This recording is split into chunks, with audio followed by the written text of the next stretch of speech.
Hi, my name is Chip Totten, and we've owned this building for about 35 years, my family and I. It used to be an old theater, and it's about time for the old theater to come down. It hadn't been a theater for probably about 20 years, I guess, and it's just been kind of a dilapidated building for a while, so it's finally time for it to come down. In order to get the roof down, they've attached it to a cable and pulley system, and they're going to basically pull it in.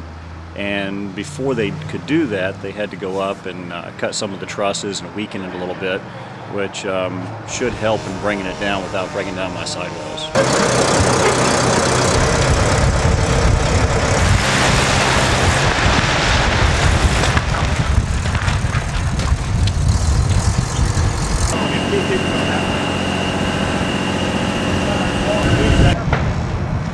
That's one tough roof.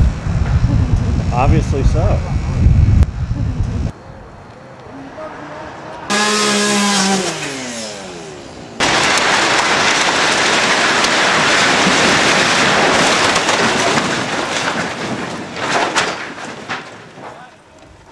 JR! He's all right. You okay? What'd you do? Pull on it? No, I'm supposed to pull on I it. started climbing down. You okay? Yeah. Yeah. Yeah, he's on.